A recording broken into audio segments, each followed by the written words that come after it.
Welcome to Recross the Paths. My name is Cade, and today I have the pleasure of being joined here by Ben. Thanks for being here, Ben. Hello. Yeah, thank you for having me. Yeah. You may also know Ben as bbsheps on all the socials, on everywhere out in the internet. This is a treat for me to sit down with you. You've kind of, in my view anyway, taken the cube space by a bit of storm. I think you currently have is it the most upvoted Reddit post of all time in, in Yeah, teaching cube space? I do. And it was really weird because when I came into this project I was expecting people to like it. I was expecting it to be quite cool. And I remember when I was reaching the end of it, I was thinking, "Oh, I think I'll do a Reddit post because people will think this is cool." But I didn't think it would get nearly as much attention and as many people reaching out to me about it. And I found it really cool. Honestly, I've been quite happy about it. Yeah, there's a I think people will find it cool level, and there's this is somehow a phenomenon in a way that has pointed a lot of people to engaging in a totally different axis from what Oh people yeah, normally think yeah. about building a cube.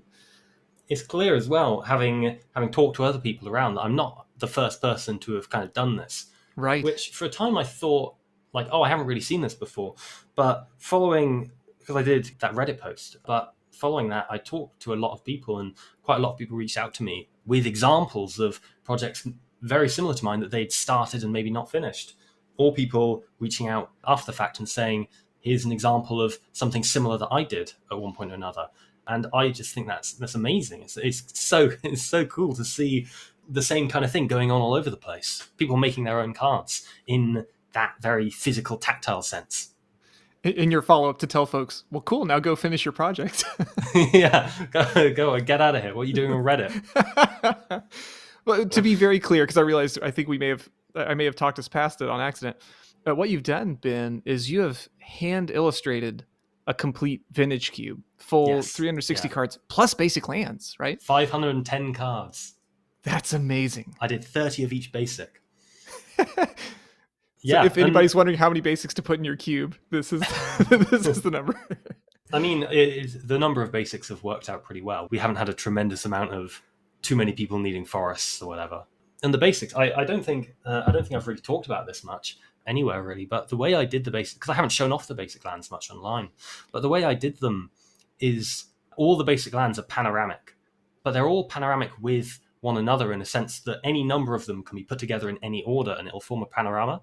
Oh, it's like a tile system of sorts. Yeah, yeah, totally. Where they have, so all of them have connection points at the clouds and the horizon line, and so they form a myriorama. It's not a very common word, but it's something I learned about, and it was the inspiration for the basic lands.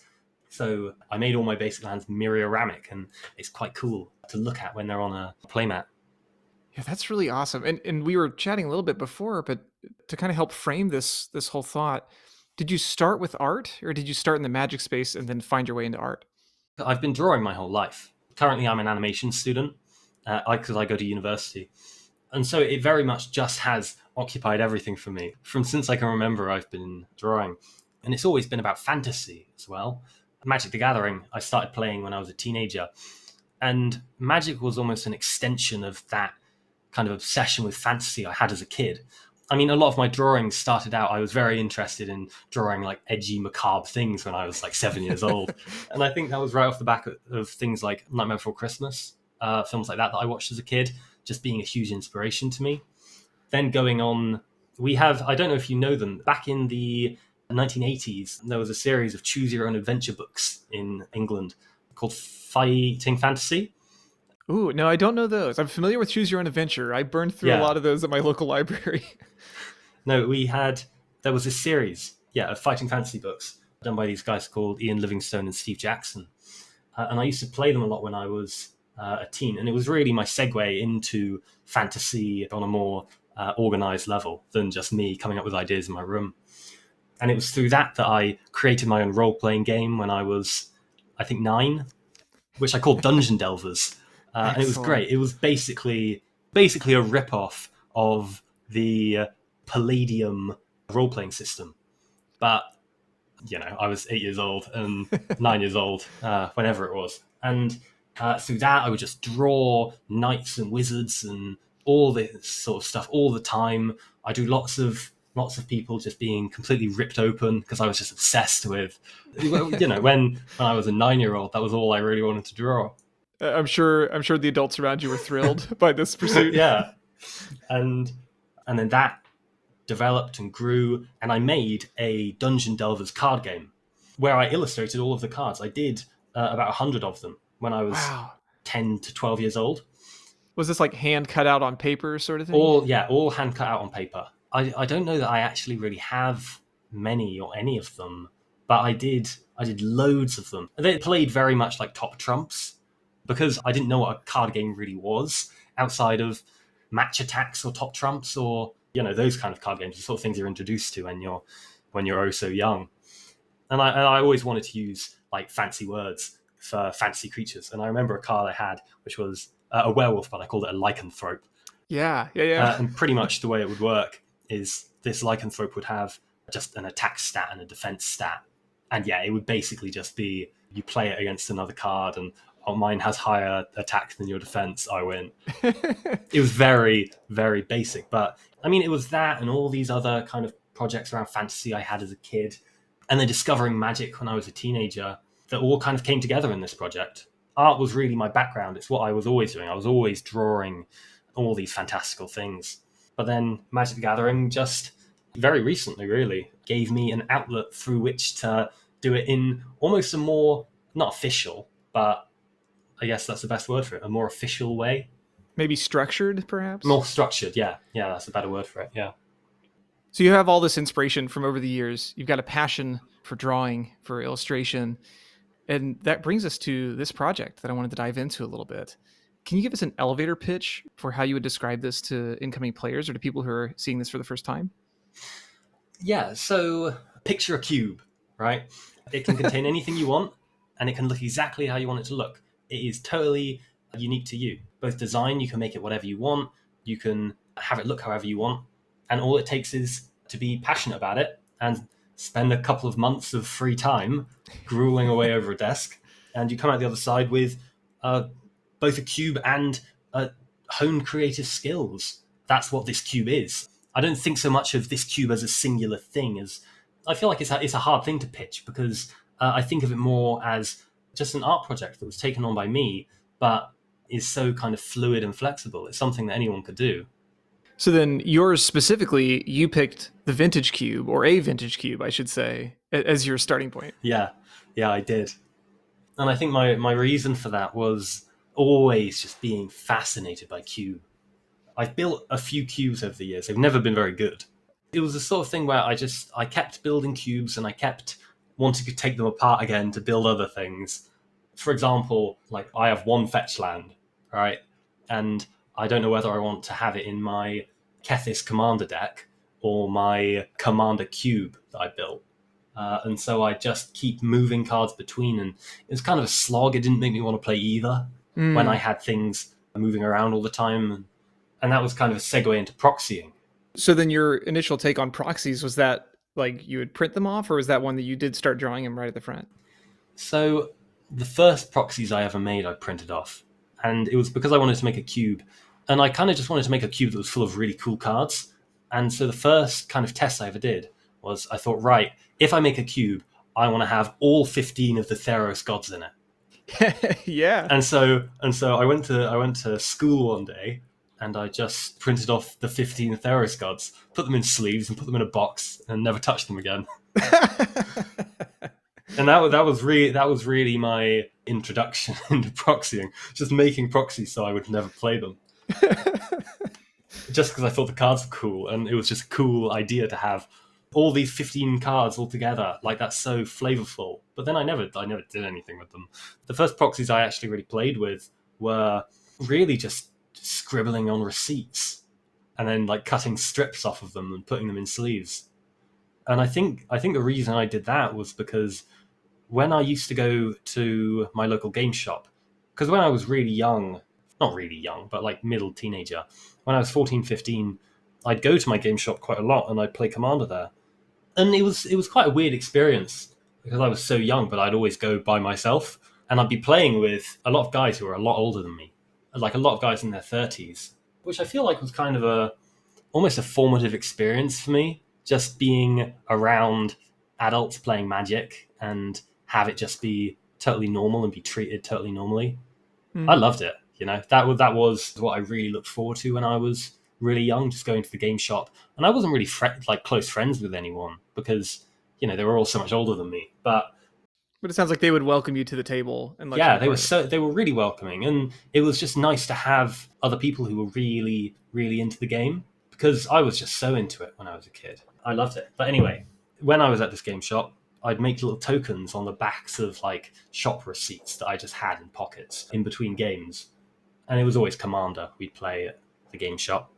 Then over time, I found myself wanting to make cooler and cooler tokens because I was drawing a lot anyway, and I just wanted to take it on, and I wanted to just make cool stuff, and that led me to starting to make my own proxies for my decks. I remember I had a bunch of token doublers in one of my quote unquote cubes, which was more just a pile of cards that I didn't want to move because they felt like they had a place. Yeah. And so when it came to building like a Reese the Redeemed commander deck, I think it was, I wanted to feature all the token doublers. And so I just wrote them all on the back of receipts with like crude drawings and put them in sleeves. And that was a lot of my proxying experience back in the day, just writing them out on paper. And, for the most part, people at the game shop accepted it. And it was quite nice. Well, and how good to be using the resources you have on hand. Like certainly at that point, like you didn't have to go way out of your way to find tools for that. Like you just got it on Yeah, hand. yeah. Something I really appreciate about this project that I just done is the tactility and the DIY kind of aspect of it. The fact it's also handmade. I think in terms of relying on the magic card, the form of a magic card and having magic cards and have your cube be built around that is really cool, and it's something I always wanted. But I think where this project I think has been really exciting to me has been how can I turn away from that and how can I make something that is still magic, but in kind of a different way, in a way where I'm not bound by these cards. And something that always kind of really fascinated me was the discussion of proxies or no proxies, Right. and that idea of like something people have always said, like, oh, I only proxy cards if I own them. And I found that really, really interesting. And it made me think about what kind of level does a proxy need to be until it's considered legitimate. Right. That's interesting. And I take that word from something someone said to me online following this project that I just completed, where someone did refer to my proxies as legitimate proxies. I think there are a lot of conversations about proxying and whether it's allowed in certain playgroups. And I think part of this project was almost a response to that. It was knowing people who've said things to me like, "Oh, I don't play with proxies," or things along those lines. And it's almost saying, "Well, if you want to play my cube, you have to." I think it should be embraced. I think it should be, and particularly in a sense where you're making your own proxies and you're making something cool. It's awesome. It's such fun because then you get to share it with everyone. It's just sharing your art in such a communal and welcoming way. I love it. In a way that you get to participate in too. It's not just come Yeah, look at this. Like you get to put it on the table. absolutely. And I think there's something really, really nice about just making a drawing. But I think it's really interesting seeing like and thinking about the juxtaposition between producing a drawing and showing it to someone and doing exactly the same thing with some rules text. Yeah, like recontextualizes it somehow. Yeah, I feel like a lot of drawings that I've done on this project have a lot more cultural value almost because of the fact I've tied them to magic cards. But I think it's really interesting to look at the juxtaposition between a drawing I might post online regularly and a drawing that I tie to the game. Yeah, and there's something that we've seen with that too, where sometimes you'll see artists share, here's how I would do the art for such and such a thing, but it's always Yeah, somehow divorced from here is the card itself that I have illustrated and put together so that you can play with it. yeah, And it's I can't quite put my finger on it, but there's that little jump from here it is on the table for you versus here it is in concept. yeah. There's something about that separation between the art and the card. Like, I feel like I'll think about magic art not in the context of the art, but the art in relation to the card. Hmm. Do you feel like Cube is maybe a safer space to explore something like this rather than something like Commander or some other ancient format?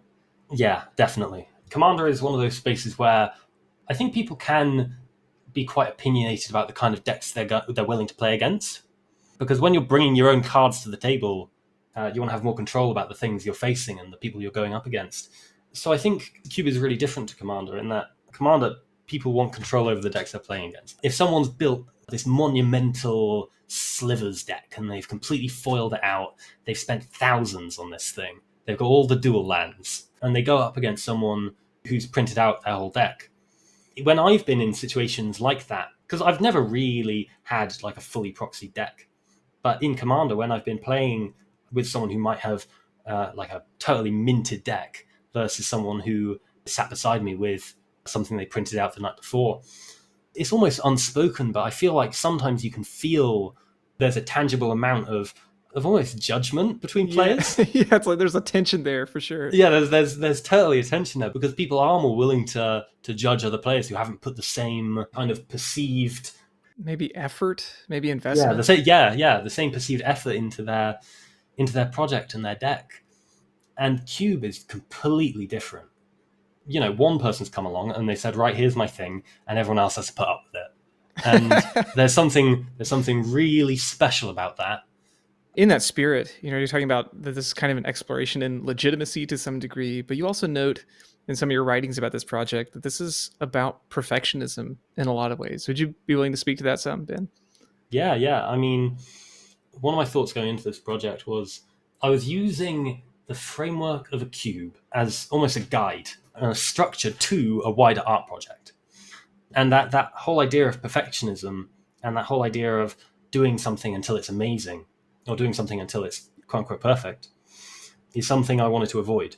And this structure of the cube just allowed me to just draw and draw and draw. So every single card that I produced for this thing, the 510, minus 20 cards that I lost, but that's a whole other story. Oh man.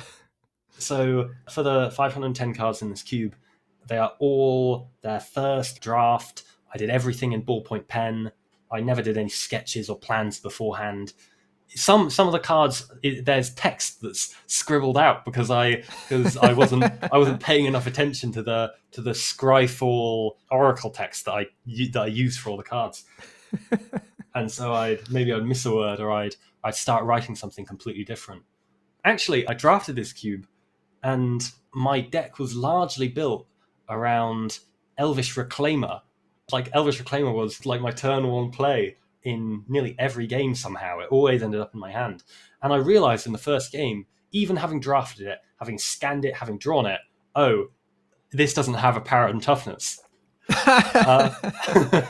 Well, for that card, it doesn't matter usually, but yeah, and so I had a vague idea of what it was because I know it gets the +2/+2, and I didn't have a pen at the time, so I didn't add it onto the card. But I had people keep asking me, "How big is that card?"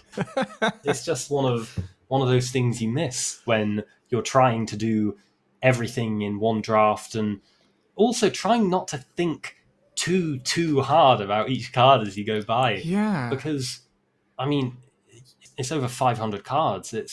You can't put an hour into each one, or you're going to be there literally forever. Well, yeah, and with that many cards, I mean, I was curious if that meant you would want to be spending more time on each card, or if it's like, boy, there are 509 more to go, so I can't afford to spend the time. When I started this project, I wasn't really thinking. I was thinking, oh, I'll do a whole cube. I wasn't really thinking of how long it would take me. That's the danger. Yeah. But I got to 120 cards done, and I just thought, I'll actually commit to this. I'll actually finish this. As you were doing those illustrations, did you ever come across any that you thought, boy, this is a mistake that I am not willing to include, or did you just tolerate whatever came out? I hate my Stitcher supplier, and I hate my memory jar. I think those are the only two. No, Dark Depths. I hate my Dark Depths. Well, maybe hate is a strong word. I feel like, but those are my three. Those are the three that I mean, if I sat here long enough, I could pull more out of my head and think, wow, that one was terrible. Well, yeah, and I wasn't looking for you to dog on your own work as much as if there's ever one of just like, you know what, I actually am just going to redo this one. No, but I never redid them, and so having made myself keep them, and then I immediately thought, oh, I hate this. It is that challenging myself. I appreciate that this is like a universal artist experience for what it's worth, Mm, in all media, but yeah. particularly in visual art where you can look and go, boy, here's a record of something I'm not as proud of. No, but I never redid anything except my basalt monolith. And the reason for that was because basalt monolith was among the 20 cards I lost, because towards the end of my project, I had to go to the library to scan everything for my Cube Cobra page. And so as I went, before I cut anything out, I was scanning everything. And on two separate trips to the library, I left sheets on the scanner Oh and didn't no. realize until weeks later. It was the first time I kind of thought was, hang on, why do I only have two sheets of 10 planes? I'm meant to have three. And then I was thinking, where the hell could it be? And it was at the library. It was on the scanner, but And they didn't keep them at a lost and found for you or anything, they huh? no, they did keep them in the lost and found, but then they lost it. Oh. I I went there, and I was like, "Hey, I think I left a sheet of magic cards here." No, I didn't say that. I showed them an example, and I said, I think. Do you have anything like this that looks like this that might have been left here?" And the person I talked to was really nice, and they said, "Oh, actually, we found two of those." And then I had these cogs whirring in my head, thinking, two, two. What's the other one? And then it took me a while to figure out what the other sheet was, because I did so many of these things. And the other one was random white cards and a basalt monolith. And they said, oh yeah, we've got those. Oh wait, no, I was here yesterday and I knew where they were, but it looks like they've been moved, and Oh they were no. moved into somewhere no one found them. So I lost those two sheets, and I begrudgingly printed out my non-painted scans of those sheets and traced them for the most So, part. so we only have the artist's reproductions of the Yeah, of the because originals. I didn't want to go at it with completely new art, and so yeah, I traced them from my former scans for the most part. I think the printed copies were slightly larger, so the art doesn't turn out exactly the same as my original scans and copies, minus the basalt monolith. And the reason for that was, I think it was literally the last non-basic card I drew for this cube, and I didn't like the original. I thought the original looked kind of bad, and so I thought, why not? Let's just, We'll break you it for know, this one. I'll break it for this. I'll break it for this. And so that is the one card in this cube that had more than one iteration, so to speak. So, the practical question, since we're talking about copying and scanning, Yeah, what medium did you go with for these? You said ballpoint pen and yeah. Watercolor paint.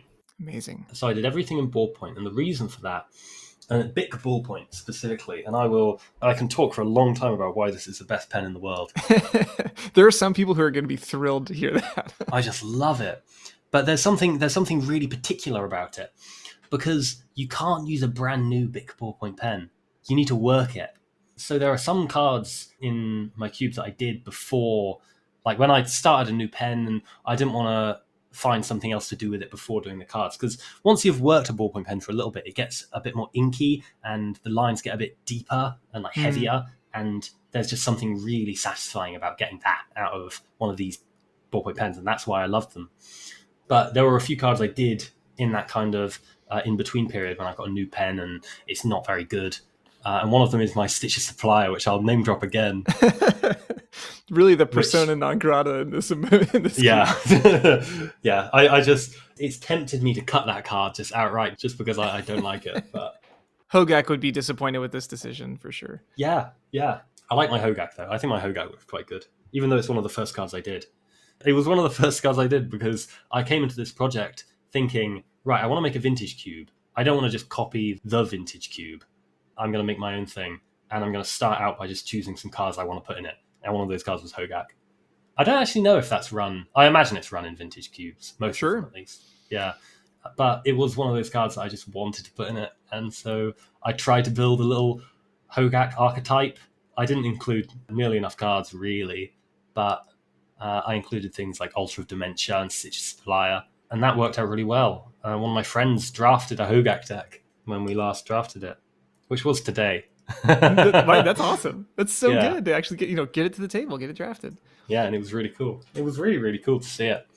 I do want to highlight very quickly on that, just that process that some people have described as emergent cube design, or working from these seed crystals of just whichever cards are most exciting to you. But how cool on a project like this, where you are in some cases literally building one card at a time, like what's the next most interesting thing to add. And then I imagine it got more systematic as it went, but picking out, like you said, I like a card like Hogak, so let's include it. Yeah, I just loved that part of it. That first 100 cards where I just think, oh, I want to do artifacts. Let's do a galvanic blast. Or I don't know. I did all my power 9 very early because I feel like I don't know, they were just obvious cards I wanted to put in. And so they were all in my first kind of 50 cards. And then later things just came as they went. I reached a point around 100 cards where I thought, I'm just going to start working through the colors. So I do a white sheet, then a blue sheet, then a black, red, green.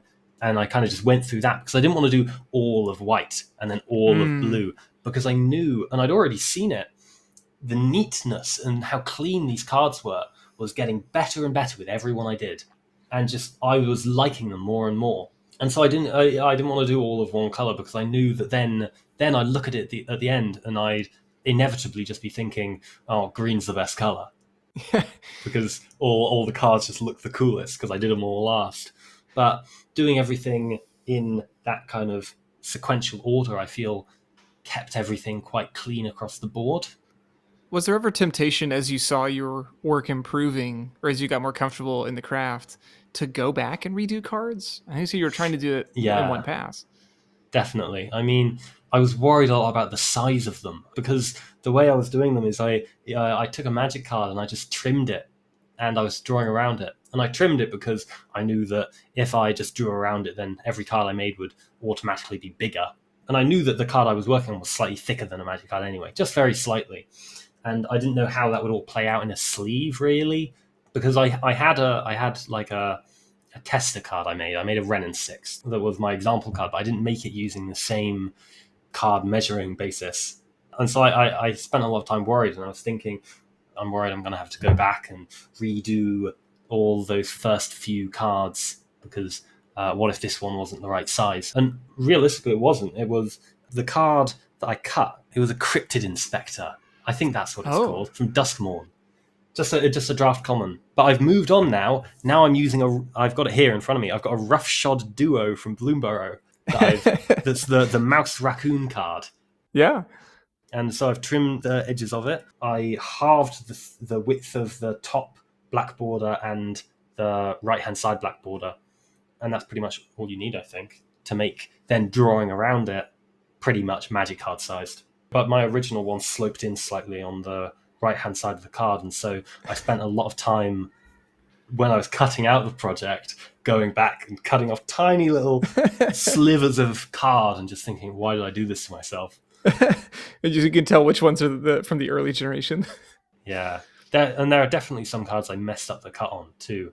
My Fire Blast, I messed up the left side.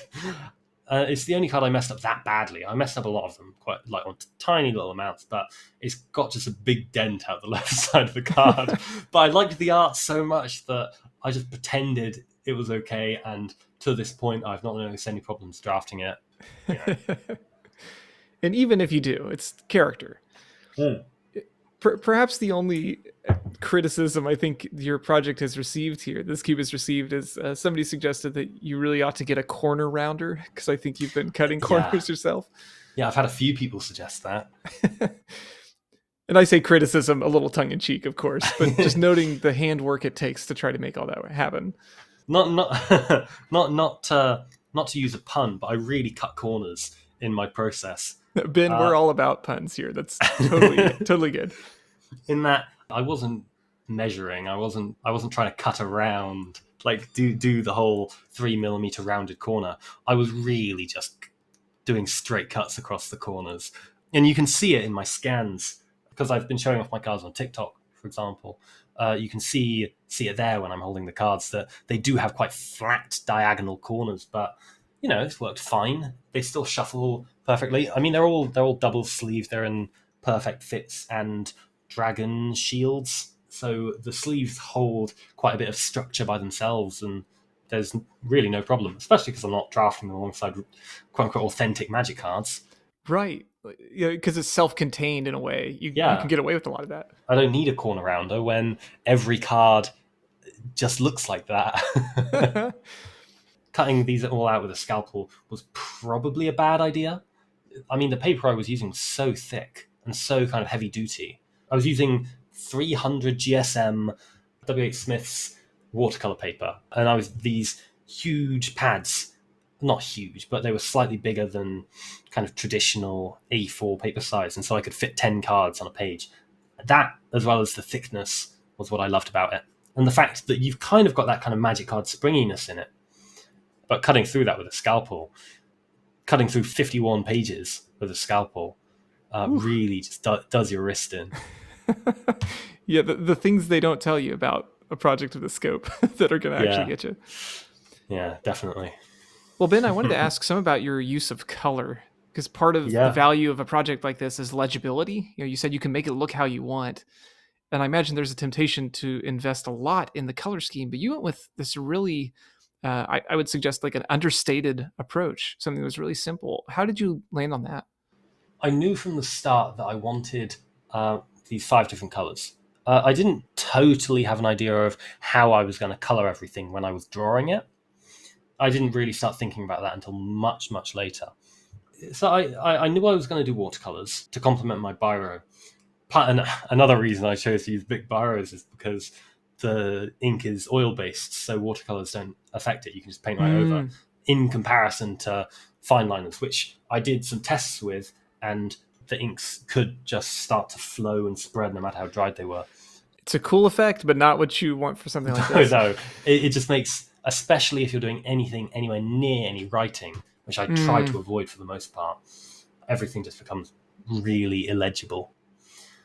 And my idea was, knowing that you're going to be drafting this and knowing that you're flicking through cards, you want it to stand out. You want it to be, oh, that's a blue card, especially because I know a lot of people who I would be drafting this with, or showing this off to people and talking to them about it, would find it a lot more understandable and a lot more intuitive, given the colors were more than just a mechanical factor, but were represented in the aesthetic design. And so doing blue cards, for example, as wholly blue was an aesthetic choice that went along with the mechanics behind drafting a cube. Where in traditional Magic cards, you might have a blue frame, for instance, or just the specific frames for different card types. I didn't really allow myself that luxury. I didn't give myself frame space because I knew I couldn't write that small. And I didn't want to color over my writing because, I don't know, I was concerned about the legibility of it. And so I opted to pretty much just go, I don't know if monochromatic would be the right word, where I'm just using one color, but just using one color, unless it's a 2 color card, and then I give myself some leniency.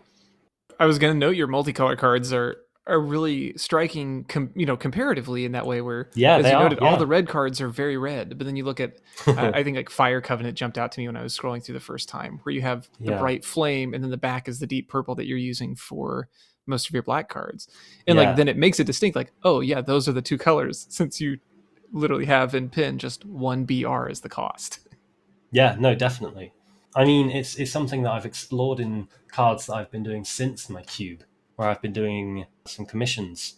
Something I've noticed, moving on to that, where I've primarily been doing just face commanders for people, Yeah, yeah, yeah. is I am spending so much more time on them. So much more Mm. time than I thought I would. Because when you actually sit down and you're thinking, right, I'm going to make one card, but I'm not just making one card, I'm making this for someone, then I care a lot more. Like, for example, when I was drawing Roman Excavator, the only thing that I was thinking was, I've got to draw a fourth snake. I'd already done Fanatic of Ronus, and Honestly, uh, one of my very favorites of yours. The T-shirt is loads of people have so been funny. saying that, and I didn't expect that at all. Like every time anyone has gone through my cards, it's always been that one, and it's also always been necromancy. Those are the two that people always pull out. And it's because necromancy is just that wall of text with a TLDR at the top. And Yeah. people just loved the Fanatic of Ronus, which I don't expect at all. Because my two favorite cards from this project, I would put down to Natural Order and Expressive Iteration, Mm. are the two that I think really pop the most. But people love the Fanatic of Ronus, and I don't quite get it. I think it's comical and it's charming in a way, and all of your art is really. Thank you. There's a Yeah, charm to it, and I have to be careful at the risk of like we could just go card by card through the through your whole cube because there's something to love about all of them. But you're right. You never know what people are gonna get hooked to, especially yeah, with something like this that is often a riff on another idea. yeah, yeah. I mean, the whole Fanatic thing. I could talk forever about singular cards, but Basically, you were talking about then some of the higher complexity you were getting into with some of your commission work.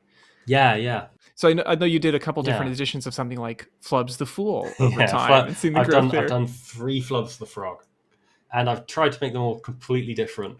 I remember the first iteration I did of him. I thought I'm going to do a jester costume, like a court fool, and then I think someone else asked me for a Flubs, and a third person asked me for a Flubs, and it was very much just, well, what do I do now? I don't want to just do the art of the card because Flubs is a really hard card, I think, to best the art on, because a lot of my cards are inspired by the original art, or are kind of taking the original art and maybe doing a spin on it. But Flubs, I think, is a really particular card in that the original art is a parody of something else. Yeah, it borrows from that the tarot set. Yeah, from the tarot card, and I didn't want to just do a tarot card again.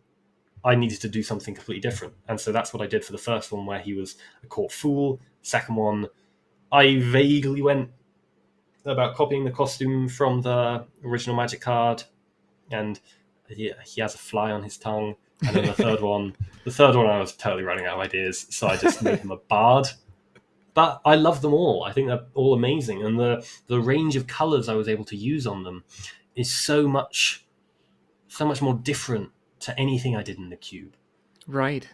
Yeah, because like even in that one, for example, you get to do greens and deep oranges and browns and reds, and you Yeah, know you're not limited to here's just one thing. yeah. Here's one color. Here's two colors, and there are definitely cards I've done after the fact of my cube that I have kind of stuck to that palette. But for the most part, I've branched out a lot, and I find it really fun. Ben, I do want to ask, how do you approach making changes to this environment? I know, especially now that you have some drafts under your belt. I haven't thought about it much. Uh, It's a dangerous question, I know. well, I mean, so I'm in the middle of directing a film right now, and so I'm trying to turn my focus away from this project a little bit and from all this post cube art I'm doing, so I can finish this film that I'm in the middle of making, and then maybe go back to it and do some changes to my cube and all sorts of other things. In the back of my head for about a month now, I've been thinking I really want to make a Gitrog Monster Commander deck, just Yeah, completely illustrated in the way I usually would, because it's a commander I always had my eye on when I played Magic with real Magic cards, which I don't really anymore, because I've just been doing this now. yeah. Yeah, I've got this now, and so I've been thinking, why not make a commander deck? And if I'm gonna make a commander deck, I'll make maybe a bracket 3 or 4 Gitrog monster deck, a classic power level 7. That's right. That's right. Every commander Yeah, deck is a 7. yeah, exactly. I don't know. That's the sort of thing I'd like to aim for next in terms of future projects along these lines. But in terms of additions to my cube, I remember cleaning up this cube during Edge of Eternity spoilers and seeing, I think it was Ice Till Explorer, Yeah, and thinking, I really want that in my cube. And I haven't done it yet. I thought at the time I'll probably replace Crucible of Worlds, because I love that whole archetype of looping a wasteland or whatever. sure. Because it's just, I don't know, it's an exciting thing to pull off. It's not as exciting to be on the other end of, but Yeah, I was gonna say one person is excited. it's an engine that just excites me. It's the sort of thing I love. But I've seen in the drafts that I've done that people love Crucible of Worlds, and I didn't expect it. people will just snap hit Crucible of Worlds. Mm. and and I asked them why, and they just said, "Oh, I just love this card. I just think, oh, I see a Crucible of Worlds, I take it." Not even running lands, not even running. Uh, My opponent may be running strip mine. yeah, or I mean, if they get a fetch land and a Crucible of Worlds, that's sorted. Deck made. Yeah, yeah, you're cooking. And so maybe I need to invest in more additional land drops, because all I'm running at the minute are Crucible, Exploration, and Fast Bond. Maybe I need 10 in there. You never know. And you mentioned already illustrating the Raymond excavator. You got more Yeah, things flying yeah. lands from other zones. Just another one of those, because people seem to love them, and how could I be the one to ruin their fun? But anyway, on from Ice Explorer. It's just one of those cards that I've seen since finishing the cube, and I thought, oh, I really want to put this in, but I didn't want to do it before I had drafts done. And now that I've done a couple drafts, I've come to the conclusion maybe I'll leave it a little bit longer, because I feel like I don't have a total grasp on all the different factors in this thing, what works and what doesn't. But maybe there's something to be said also with, as you suggested, you have other creative pursuits too. And Yeah. this is complete for the time being. So being able to Yeah. use it in its current state doesn't require change. Yeah, I'd definitely love to update it in the future. I have a little list of cards that spin around in the back of my head at all times, thinking, should I put Time Vault in? Lots of things along those lines. Like, I definitely know I do not want to put Demonic Consultation in, just because I don't think that's very fun. It's almost too niche. You like, there are almost too few cards that feed that and don't do anything else, that I didn't want to include it, which comes in contrary to the fact I have Kiki Jiki combo all over the place in this thing. But I just love that. I love Kiki Jiki, and there are like 7 cards that you can put into that combo in my cube, and that's the sort of combo I want to include, where there are plenty of ways to enable it. It's like thinking about Time Vault. The only reason I haven't included it, I think, up to this point, is almost a power thing, almost, but also, well, if I have a Time Vault, I'm never going to play it unless I have ways to enable it. Right. Right. You're never doing a fair time vault activation. Yeah, and so I've thought about running a Time Vault package with the new Tezzeret and a couple keys. I guess that benefits all my monoliths and mana vaults with all the keys and untapping artifacts and stuff as well. So it doesn't just go in that direction. It's just interesting to think about. Thinking about what I'll add, what I'll do when I eventually do it, which I will, hopefully, by the end of the year. Someday. Someday. It's just seeing where it slots in with other creative bits and pieces I've got going on. Do you think you would do anything differently if you were starting fresh on a project like this? Yes. I think I would just be better at it. I'd love if I could just do the whole thing now with all the knowledge I gained from doing it the first time. Mm. I wouldn't do that, because it took a very long time and I don't really have that time anymore.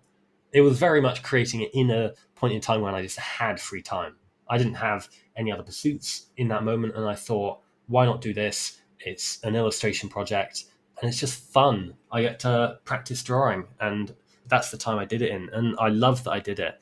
But if I went back and could do it again, I mean, I'd love to, because with all the knowledge I gained having done it, and all the kind of thoughts like, right, if I'm going to do the power and toughness, why don't I do it like this? Why don't I maybe box around the Mm. mana cost this way? Those sorts of just really small little factors that I thought about a lot. Or just actually drawing cards knowing they were going to be painted, which wasn't a lot of my original intention on my planning. I didn't base my planning on that. So yeah, if I was going to do it again, I think I'd just like to start fresh, having done it once. That's fair. Like just having the experience. Having the experience. I think the experience was just so integral to all the stuff I'm doing at the minute. And if I could take all the stuff I'm doing at the minute, and I love these commissions I'm doing. I think they're so exciting and colourful and fresh. And I'm thinking so much more about where I place things. I'm not doing just like little doodles on these cards. I'm trying so hard to make things outside of my cube that I'm just really proud of. And I have been up to this point. I think they're great.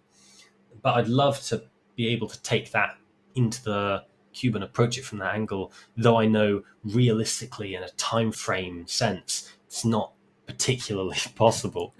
Yeah, to that end, you've recommended that others try this project for themselves. You know, when people say, "Ah, what a cool thing you've done," you're pretty quick to say, "Well, your turn." Yeah, definitely. How long did it take you for proper scope to get from the beginning to the first draft completed? This took me 300 to 400 hours, which I'd probably put down to about 2 months of my time. And I'm lucky enough to say that these were 2 months when I'd just got back from university and I was just waiting to be given shifts at work. So I did just have 2 months of straight free time for the most part, minus shifts every now and then. Kind of the perfect outlet. Yeah. Yeah, I feel like it's something like a lot of people like in my generation who do uni or do a gap year will find themselves getting a first job and they're not offered that much time, and so they find themselves not really knowing what to do with themselves for weeks or months at a time. And I think it's really important to find a creative outlet and to find something you can do that isn't just wallowing, because I've done my fair share of wallowing. I remember quarantine, which Yeah. feels like yonks ago, but I remember being I was 16 years old when quarantine happened, and I spent the whole time basically on my phone or on Minecraft, and I don't look back at that time and remember it. I don't really have anything to show for that time. But I think having had times now where it's kind of the space between university terms where I'm just waiting for shifts and I've not really got anything else going on, I think it's so important to take on something, a creative project like this, because it just keeps you moving, keeps you on your toes, keeps you growing. And that is so integral and so important. I mean, it's definitely important to take a rest. It's definitely important to take time when you have time to calm down and chill out. The way that I kind of calm down and chill out is by just making things. So it's just been a really, really great project for me. And so I definitely recommend it for anyone who even just wants to make a couple of cards, or they have a commander and they think, oh, well, what if I drew my commander and put it on a little piece of card, or did like a proper little, even just did a little acrylic painting on a little piece of just flap of cardboard and just bring it along to game night, treat it like a commander. It's just, there's something so special, I think, about putting that little piece of you, that little creative spark inside a game. Like I love this game so much, and I think it's so great being able to include a little piece of yourself in it. When I was 15 years old, I used to alter cards. I used to paint them, and I sold a few of them to people in my college. And I've still got most of them. And there's just something really cool about having been able to play with them. Because when you put down one of the cards that you've painted on top of, where I did extended borders on the Castle Ardenvale for my Kethis deck, or mostly extended borders on my Mortify or my Kambal, Console of Allocation, or the Kemba Car Regent, which was the face card of my Kemba deck back in the day. All these cards that I did painted extended borders on when I was much, much younger, when I was a teenager, that was so exciting to play with because I could talk to people about them in a game. And then you just unlock a whole new aspect of Magic. You're not just there to play the game, but you're there to share kind of your interest in the hobby and show off the art you've created that's based on it. And I'll go back to a comment that I got on my Reddit post, the one that I put on the Magic TCG subreddit, where someone said that they were in the process of making a lino printed Dan deck. Amazing. And I remember reading that and just thinking, that sounds just absolutely amazing. It's just revolutionary. The idea that someone's I don't know how well it's going, because I I haven't seen anything else, or I haven't seen anything. It's just a comment that I got, and I wouldn't know where to see this project. But it's one of those things that is just so unique to that person. And it's the sort of thing where I'd love to see these cards. I'd love to trade one of these cards that I've drawn with you, Lino Cut Dan Dan player. It's just so exciting to know that other people are interested in creating these things that are so integral to the game they love so much. Another example is I got a comment from someone, I think called Herrick Red, who had done what I was doing, had made, or the first part of, a handmade cube some months before, where they'd done all the cards. I think they'd done it on paper with cards and sleeves, and they'd illustrated all of this art and coloured it in. And I think they did all of blue, something along those lines, but they didn't complete the project. And I ended up talking to them, and they invited me to a Discord server that I'm in called Crimes in Cardboard, which is just a community of people who do this, who make mostly digital proxies to print out. But when I was invited to the server, I had a look around, and it's people making proxies, and it's all their original art. And I find that so exciting, especially in an age where a lot of custom cards you see online have AI generated art. And I Yeah. understand the whole efficiency aspect behind that, but it just feels a bit, it's more lifeless, so to speak. Yeah, you mentioned the value of including part of yourself in that. Mhm. And Mm. the I don't know if it's the flaws, but like the things that are not mechanical make them so special. Like Yeah, the parts of it that are your voice in how you create are worthwhile. yeah. When you're playing this game that you love so much and you want to give so much to, I think it's really, really exciting to have made the things you're playing with, or have had a friend make a card for you and be able to play that and say, my friend made this. It's like back in the day, I'd have people draw tokens for me because that's Yeah, just yeah, yeah. fun. When my Kemba Car Regent would make 7 cats, I could point out each of them to my opponents and say, this one was drawn by this person. And that was just cool because half the people who drew the cats didn't know how to draw. But that doesn't matter. And that didn't make them any less, did it? Yeah, Yeah, right. no. It's about not forgetting who you are when you engage, or at least the way I think about it is the way when I engage in a hobby like this, it makes it so much more special to have part of that hobby be you, or be something that one of your friends has made. Being totally engaged in that process of acquiring the cards by, again, tactile means, by making them physically. There are so many opportunities, and there are so many different things, so many directions you could take this. And that's what excites me so much, that everyone draws completely differently, or someone might not want to use watercolors. Someone might want to make a card with oil pastels, as much as that probably wouldn't work very well. Well, you got to try it to know. But you got to try it to know. And I find that so exciting. That idea that everyone has that creative spark. And I love seeing that applied to the aesthetics of people's cards. And it's part of my whole preach for why I think proxies are so cool and so important. And not really to be put on the sidelines. I think that's something to be embraced. I don't mean to completely remove authentic magic cards from the conversation, of course. But I just need to say that when you can engage with your hobby more in a way that makes it so personal to you, take those opportunities, because you'll come out the other side with something that you love, and something that you'll have honed your craft, and you'll feel better about yourself in the long term, and you'll feel better about the things you make. And I just think that's really special. Absolutely. And what an encouraging word, too. I mean, to have gone through something like this and your thought at the end is, this is great. You should do more of it. Like, I think Yeah. that's a really inspiring way to way to think through that. And if you do, send it to me. Show me what you did. Sounds like you're open for trades, is what I'm hearing. And I'm open to trades. I'll make you whatever you want if you make me whatever you want. It's a Like, pretty good offer. yeah. Well, Ben, as we're trending toward wrapping up, this has been such a delight to explore so much.